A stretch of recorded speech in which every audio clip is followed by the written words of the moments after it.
بسم اللہ الرحمن الرحیم۔ ترجمہ: اللہ کے نام سے شروع جو نہایت مہربان رحمت والا ہے۔ وعلم آدم الأسماء كلها ثم عرضهم على الملائكة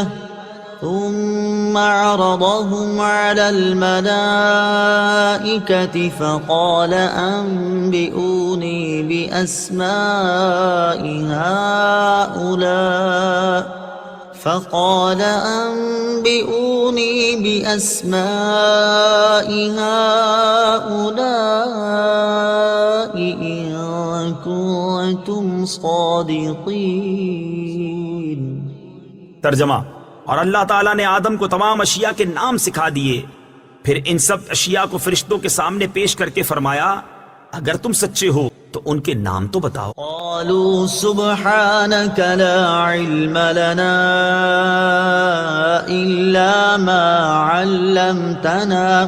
إنك أنت العليم الحكيم۔ ترجمہ: فرشتوں نے عرض کی اے اللہ تو پاک ہے، ہمیں تو صرف اتنا علم ہے جتنا تو نے ہمیں سکھا دیا، بے شک تو ہی علم والا حکمت والا ہے۔ قال يا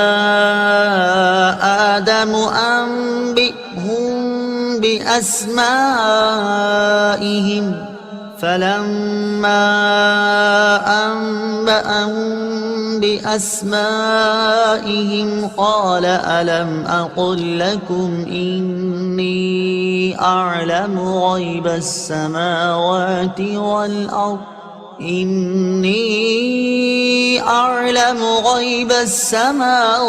والأرض وأعلم ما تبدون وما كنتم تكتمون۔ ترجمہ: پھر اللہ نے فرمایا اے آدم تم انہیں ان اشیاء کے نام بتا دو، تو جب آدم نے انہیں ان اشیاء کے نام بتا دیے تو اللہ نے فرمایا اے فرشتوں کیا میں نے تمہیں نہ کہا تھا کہ میں آسمانوں اور زمین کی تمام چھپی چیزیں جانتا ہوں، اور میں جانتا ہوں جو کچھ تم ظاہر کرتے اور جو کچھ تم چھپاتے ہو۔ اب ان کی عاجزی کو ظاہر کرنے کے لیے اور ان کی علمی تنگی کو بیان کرنے کے لیے اللہ تبارک و تعالیٰ نے ایک حکمت اختیار فرمائی۔ ارشاد ہوتا ہے وَعَلَّمَ آدَمَ الْأَسْمَاءَ كُلَّهَا، اور سکھا دیے اللہ تعالیٰ نے آدم علیہ السلام کو تمام چیزوں کے نام۔ ثُمَّ عَرَضَهُمْ عَلَى الْمَلَائِكَةِ، پھر اللہ تعالیٰ نے ان تمام اشیاء کو ملائکہ پر پیش فرمایا۔ فقال، تو فرمایا انبئونی باسماء ہؤلاء ان کنتم صادقین، کہ اگر تم سچے ہو تو ان تمام چیزوں کے مجھے نام بتاؤ۔ قالوا، انہوں نے کہا سبحانک لا علم لنا الا ما علمتنا، اے اللہ تجھے پاکی ہے، ہمیں تو اتنا ہی علم ہے جتنا تو نے ہمیں سکھا دیا، انک انت العلیم الحکیم، بے شک تو علم اور حکمت والا ہے۔ تو آدم علیہ السلام کو اللہ تعالیٰ نے تمام اشیاء کا نام سکھا دیے تھے، کائنات کی جتنی اشیاء ہیں ان کے نام، ان کے فائدے، ان کے نقصانات، اور یہ ایک ساتھ اللہ تعالیٰ نے علم عطا فرمایا اور دل میں الہام اور القاء ہوا اور تمام چیزوں کا علم حاصل ہو گیا۔ اس کو علم لدنی کہتے ہیں، یعنی بغیر کسی واسطے کے براہ راست اللہ تبارک و تعالیٰ کی طرف سے جو علم انسان کو عطا کیا جاتا ہے اسے علم وہبی بھی کہتے ہیں، وہبی علم ہے، اور علم لدنی بھی کہا جاتا ہے۔ تو لمحہ بھر میں آدم علیہ السلام کو تمام کائنات کی چیزوں کے نام، ان کے فائدے، ان کے نقصانات سب بتا دیے گئے،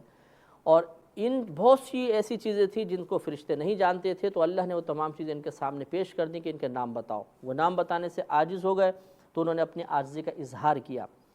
اس پر قال یا آدم انبئہم باسمائہم، اللہ تعالیٰ نے فرمایا کہ اے آدم تم ان فرشتوں کو ان اشیاء کے ناموں کی خبر دو۔ فلما انبأہم باسمائہم، پس جب آدم علیہ السلام نے انہیں ان تمام چیزوں کے ناموں کی خبر دی، قال الم اقل لکم انی اعلم غیب السماوات والارض، تو اللہ تعالیٰ نے ارشاد فرمایا کہ کیا میں نے تمہیں نہیں کہا تھا کہ بے شک میں زمینوں اور آسمان کا غیب جاننے والا ہوں، وَأَعْلَمُ مَا تُبْدُونَ وَمَا كُنْتُمْ تَكْتُمُونَ، اور میں جانتا ہوں جو کچھ تم ظاہر کرتے ہو اور جو کچھ تم چھپاتے ہو۔ تو تو فرشتوں نے یہ کہا تھا کہ ہم تیری عبادت کرتے ہیں، ہم معصوم ہیں، تیری تسبیحات کرتے ہیں، اور انسان جو ہے وہ دنیا میں جا کر خون ریزی وغیرہ کرے گا۔ تو اللہ تبارک و تعالی نے اس مشورے کے جواب میں آدم علیہ السلام کو تمام اشیاء کے نام، ان کے فوائد، ان کے جو نقصانات تھے، ان کے استعمال کے طریقے تھے، وہ سب کے سب الہام فرمائے۔ ان چیزوں کو فرشتوں کے سامنے پیش کیا اور پھر کہا کہ ان کے نام بتائے جائیں۔ چونکہ فرشتوں کو اللہ تبارک و تعالیٰ کی طرف سے یہ علم حاصل نہیں ہوا تھا، لہٰذا وہ ان کے جوابات دینے سے عاجز آ گئے، اور پھر اللہ تعالیٰ نے آدم علیہ السلام کو ارشاد فرمایا کہ آپ ان چیزوں کے نام بتائیں، تو وہ ان چیزوں کے نام بتانے میں کامیاب ہوئے اللہ تعالیٰ کی عطا سے، اور اس طریقے سے اللہ تعالیٰ نے حضرت آدم علیہ السلام کی فضیلت کو فرشتوں پر واضح فرمایا۔ اب یہاں پر ایک بات مزید بیان کرنا بہت مناسب ہے کہ یہ اس طرح کا معاملہ کیوں کیا گیا۔ اللہ تبارک و تعالی چاہتا تو ویسے ہی جیسے اگلی آیات میں ہے کہ آدم علیہ السلام کو سجدہ کروانا مقصود تھا تو سجدہ کروا دیتا، براہ راست بھی اگر حکم دیتا تو فرشتے کبھی بھی اللہ تبارک و تعالی کے حکم کا یا اللہ تبارک و تعالی کی اس جو لازم کردہ بات ہے اس کو کبھی بھی انکار نہ کرتے۔ وجہ یہ تھی کہ اس تمام بات یا اس تمہید کا مقصد یہ ہے کہ اللہ تبارک و تعالی علم کی عبادت پر فضیلت کو واضح فرمانا چاہتا ہے۔ فرشتے ہزارہ برس سے اللہ تبارک و تعالی کی عبادت کر رہے تھے، قطعاً معصوم ہیں، کوئی خطا نہیں، کوئی گناہ نہیں، اور آدم علیہ السلام ابھی پیدا کیے گئے ہیں،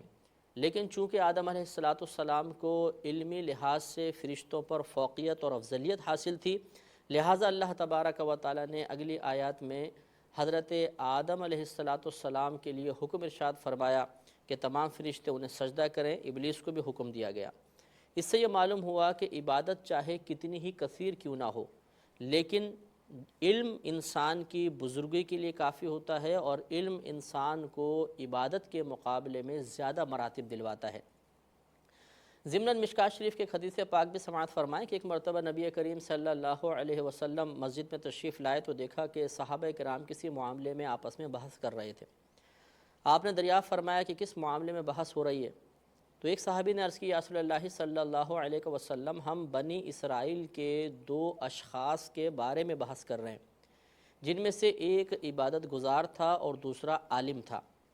عبادت گزار دن میں روزے رکھتا، رات کو اٹھ کے نمازیں پڑھتا تھا،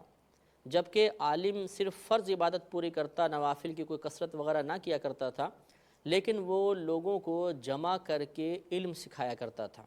تو ہماری بحث اس بارے میں ہے کہ ان میں سے افضل کون ہے؟ نبی کریم صلی اللہ علیہ وسلم نے ایک ایسا جواب عنایت فرمایا کہ جو نہ صرف ان آیات میں موجود علمی فضیلت کی تائید و توثیق کر رہا ہے،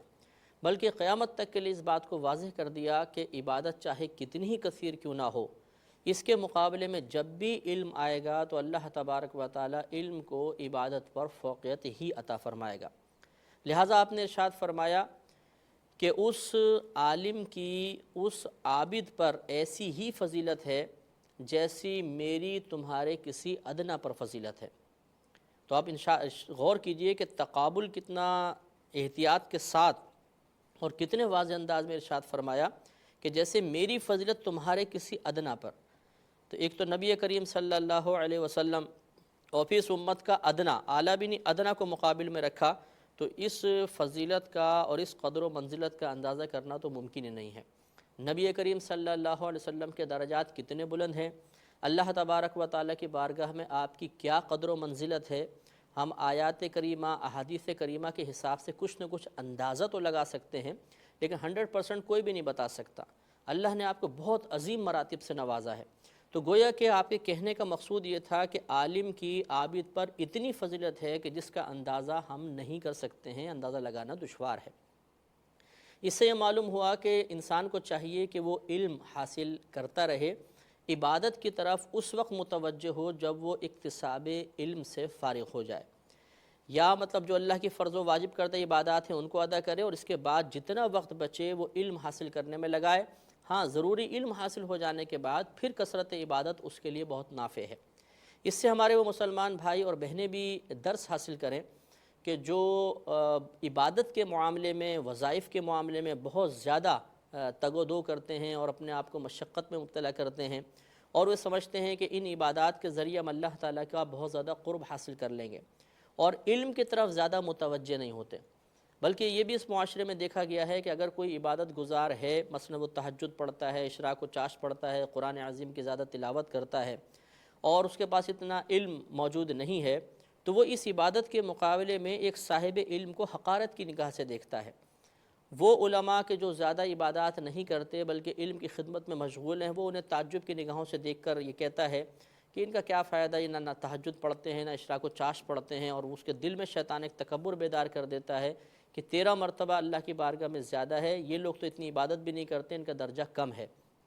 تو کبھی بھی ایسے وساوس کا ہمیں شکار نہیں ہونا چاہیے۔ ان آیات قدسیہ سے بات واضح طور پر معلوم ہو گئی کہ آدم علیہ السلام نے کوئی بھی عبادت نہیں کی تھی، لیکن آپ کے پاس علم تھا، اور فرشتے ہزارہ برس سے عبادت کر رہے تھے، ان کے پاس کچھ نہ کچھ علم بھی تھا، لیکن آدم علیہ السلام کے مقابلے میں کم تھا، لہٰذا اللہ نے آدم علیہ السلام کو فضیلت اور فوقیت عطا فرمائی۔